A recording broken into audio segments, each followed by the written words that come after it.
smartest way for you to lose fat quickly.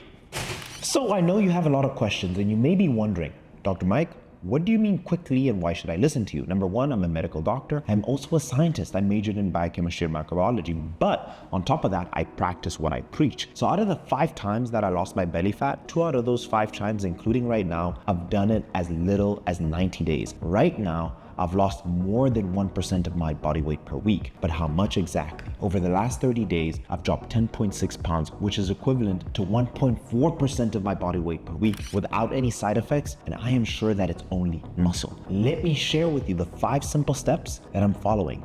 It's simple, but it's not easy. Let's dive into the first mistake you're making and then into the 5 steps. Let's not waste any time. The number 1 mistake that's keeping you fat is simple. It's calories in versus calories out. And don't let any of the fitness gurus out there confuse you and sell you on something else. Let me explain. Here we have a donut, 190 calories, widely regarded as unhealthy. Here we have a protein bar, has a bit of a better reputation, more protein. And this protein bar is exactly the same calories. Well, relatively, 200 calories in this protein bar. But let's be honest here. Who just eats 1 donut and who only has 1 protein bar? The reality is you'll maybe have 2, 3 donuts, 4 donuts, maybe 5 donuts. And in reality, you squish it all down. It almost feels like you're dieting, but nothing is happening. The size of this donut and the size of this donut is almost exactly the same. But here's 1,000+ calories compared to the 190 calories you're supposed to eat. And the same applies with the healthy protein bar, but in reality, you're maybe having 3 or 4 throughout the day, and both of these are equivalent to 1,000 calories. If you're not losing fat, it's simply because you're not in a caloric deficit. It's a tough pill to swallow, but let me show you what you should be doing instead. So step 1.1, I'm gonna show you the smartest way to calculate your own calories very quickly. Go to this website here, calculator.net, and just type in macro calculator. I'll put the link to this in the description. So I'm just gonna put in my data here. I'm 32 years old, I'm 5'8" in height, and I am 180, let's say 190 pounds to make it easy. And for most of you, if you're training 4 to 5 times a week, I'm gonna say that you're moderately active, right? So just have moderately active. If you're training 6 to 7 times a week, then I'd put you as very active. If you're training 3 to 4, I'd put you at lightly active. 4 to 5 times, moderately active. And then you should put into this app here that you want to lose weight. So 1 pound per week, weight loss. That's it. Hit calculate. And it's going to give you your calories at 2,117 calories. But to be able to figure out your own macros, I just want you to go here to click create your own. And I just want you to ramp up your protein to the highest. And my rule is the minimum fats that I want you to eat is 50. So just scale this thing down until it hits 50. And then I want you to scale the protein up max, and voila, you have your calories. So protein intake is 180 grams of protein, 51 grams of fat, and here you also have 248 grams of carbs. Now, that is perfectly imperfect. The most important part is you just have some macros to follow. The hard part is actually putting them into practice, which I'm gonna show you now. Let's go to the kitchen.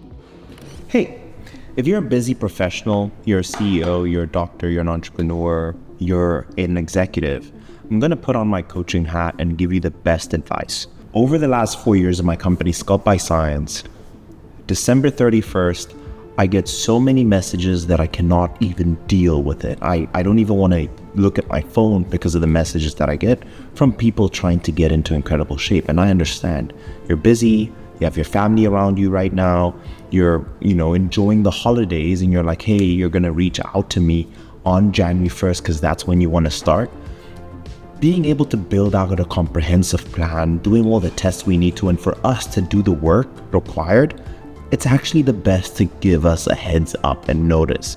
So if you're one of the people that I just described and you want to be able to see your abs for the first time in 2025, please don't wait for January 1st or wait for a special moment. If you're thinking about it and you really want, the best time is now. So fill out the application in the description of the video to be able to work with us potentially. We'll see if it's a good fit. Our goal here isn't this high pressure, hey, you need to do our thing. Absolutely not. We want people who believe in what I do and that they'll finally get the results they want guaranteed. So fill out the application in the description below, and I'll see you in 2025. Cheers. Now, you have your calories in theory. What's actually more important is putting into practice, and I'm going to show you the smart way to do it. What I do is follow an 80-20 rule, and you can actually see the physical manifestation of that. These are all the meals I eat. 80% of it is from whole foods. 20%, which includes this ice cream, is from anything I want. And this allows me to eat this food each and every single day. So these are my existing macros. It is 183 grams of protein, 50 grams of fat, 189 grams of carbs. I practice what I preach. And this is how it comes up into the 3 meals that I eat. Number 1 is I'll have pumpkin and 250 grams of chicken breast. I'm showing you the macros on the screen, and you've seen me prepare it.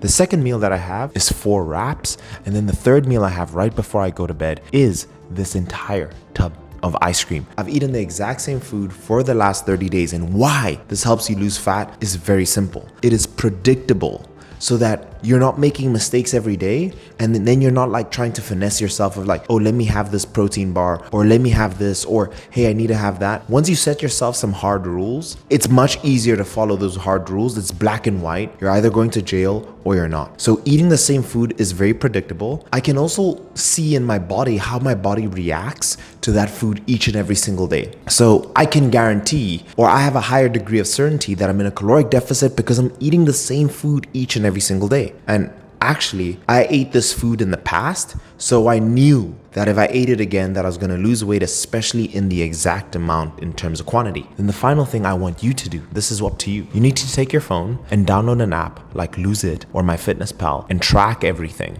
just like I did, and eat the same food for the next 30 days. Now, I told you it was going to be simple, but it's not easy. Can you eat the same food for the next 30 days and then see your abs, or be in the direction to see your abs? That is completely up to you. But these are the same 3 foods I've been eating for the last 30 days. And that's why my weight has come off so quickly, because it's easy, it's repeatable, and it's enjoyable, and it's predictable. Let's move on into step number 2. Resistance training can be one of the best things you do for your life. I'm at a beach club right now, and the amount of looks that I get from people is almost like, they're like, wow, is this guy a celebrity, or is this guy a football player? It is one of the best things you can do for your personal health and your confidence. But let's forget all that. The way I look at resistance training is like Bitcoin. It's the best performing asset of the 21st century.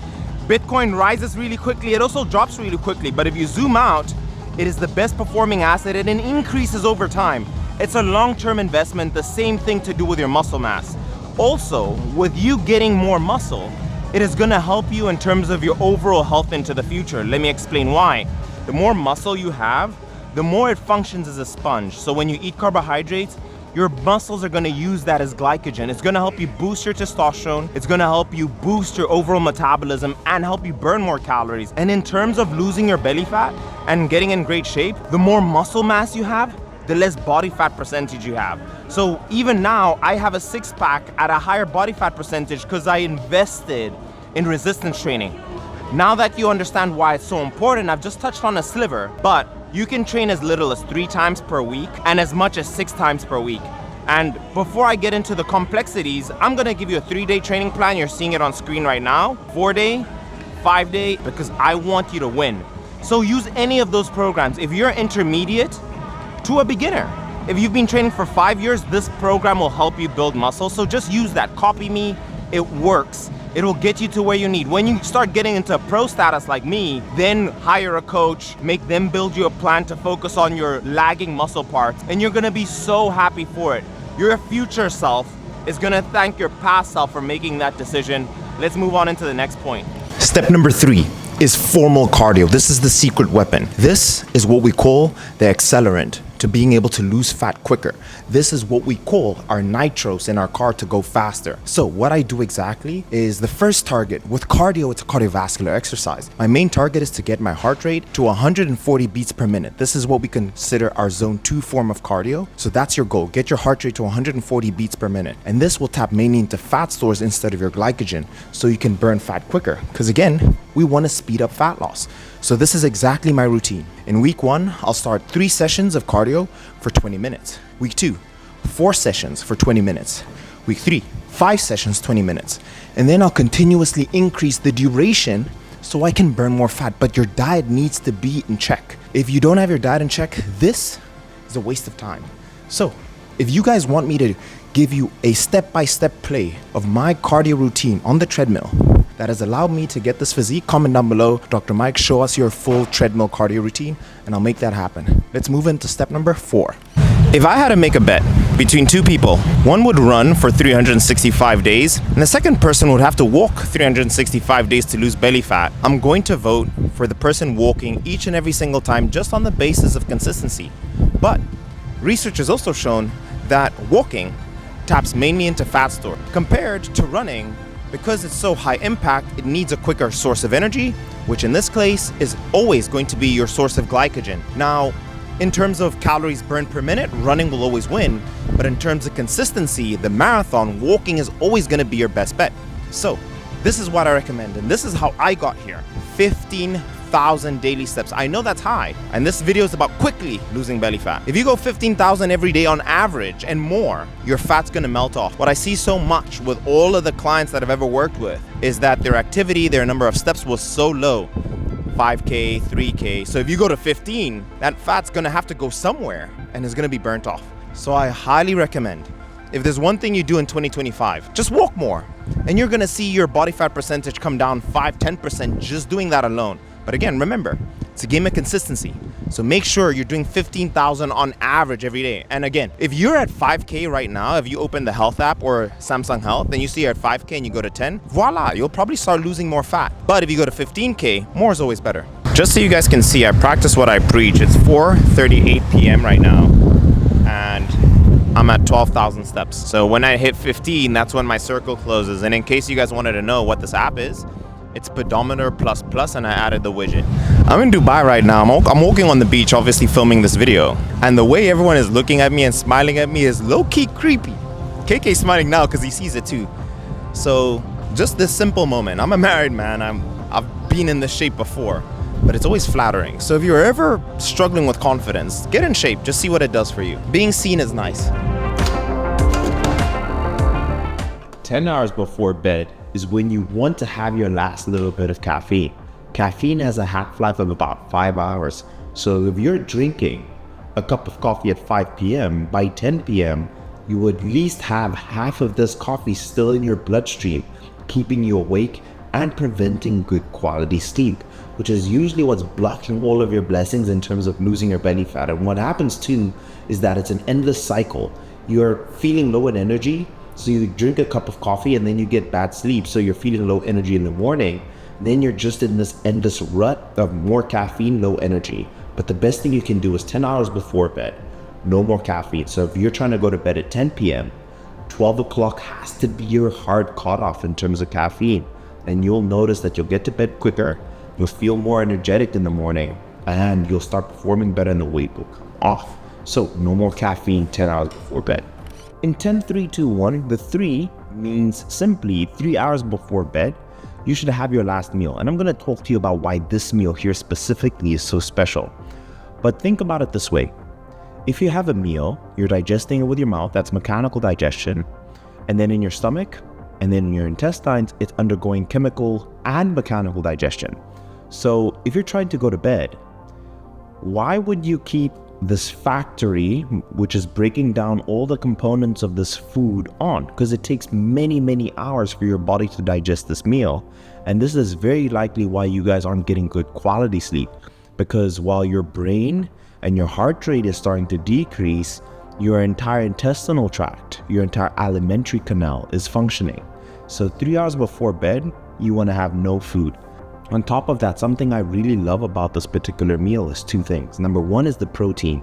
Now, by now, I'm sure you've heard that protein is extremely satiating. It has this peptide called, or it activates this peptide called PYY, peptide YY, and it's a satiety hormone. It keeps you full. So when you go to bed, you're feeling full and you're feeling satiated, and it allows you to go to bed properly. It's also giving you enough protein before you go to bed, so your body has the amino acids, the building block to muscle, to be able to build. And then finally, the pumpkin or butternut is so high in fiber, and this fiber is going to keep your sugar level low, and it's also going to help and promote the fat burning because it has a lower glycemic index, meaning lower sugar in the blood means lower insulin, which means it will promote more fat burning, granted that you're in a caloric deficit. And on top of that, it's amazing for digestion. So you wake up, you're ready to go to the bathroom, and this meal here between the fiber and the protein intake is incredible to go to bed. Now let's go into the 2. So I'm gonna go to bed at 10 p.m. today, which means at 8 p.m. that's gonna be my final liquids. That's what 10-3-2-1 means. 2 hours before bed, no more liquids. And you may be asking, okay, Dr. Mike, I get why 3 hours before bed you don't want to have any more food because you're going to stay awake because your body's still digesting, or the quality won't be great. But with drinking liquids, what happens at 3 a.m. and 4 a.m.? You wake up to go to the toilet, and you don't want that. You don't want interrupted sleep. You want good quality sleep. So what happens is when you're asleep, your body's being repaired. Testosterone production is being increased. Growth hormone is increased. And if you're waking up to go to bed, you stop all of that production and it needs to start all over. So my recommendation is 2 hours before bed, no liquids, so that you don't interrupt your sleep and you can maintain the highest quality to consequently produce the most amount of these essential hormones that we need. So my recommendation is start with 10-3-2-1. And sometimes I'll get clients saying, hey Mike, I'm still going to bed and using the toilet. Then shift the 2 to 3. And then maybe even 4 hours before bed, and it's highly variable, but start with the foundation of 10-3-2-1. So no more liquids, let's move on into 1. 1 hour before bed, you want to reduce your blue light exposure as much as possible. There's blue light in your bulbs, there's blue light in your phone, in your computer. Anything that's emitting light very likely has blue light. Blue light blocks the melatonin hormone, which is your sleepy hormone. So to do the opposite, I want you to turn off all the lights, dim it as much as you can, right? And then close your curtains. You want to black out your room as much as possible. And if necessary, if you still need to use your phone or your computer to send a few messages, buy some blue light blocking glasses like this. Then you'll start noticing 1 hour before bed that you actually feel sleepy, and you'll get into bed quickly and fall asleep quickly. This way, you'll be able to quickly get those 7 hours versus being in bed and tossing and turning for 30 minutes to 45 minutes and getting frustrated. And this will improve the quality of your sleep dramatically. So just do this before bed, and making sure that I've gotten 7 hours has helped me tremendously in terms of quickly losing my belly fat, because I'm not feeling hungry anymore because I'm sleeping enough. I don't have any cravings because I'm sleeping enough, and I'm retaining as much muscle tissue as I can because I'm sleeping enough. When you sleep less, even by 1 hour, it can dump your testosterone levels by 30%, and this is according to the research. So the easiest thing you can do, get a good quality night's sleep, and then practice 10-3-2-1 over and over again. If you guys enjoyed the video, leave it with a like. If you want to actually see the food video, YouTube is recommending watching this diet video so you know what to eat, just like I do. Cheers.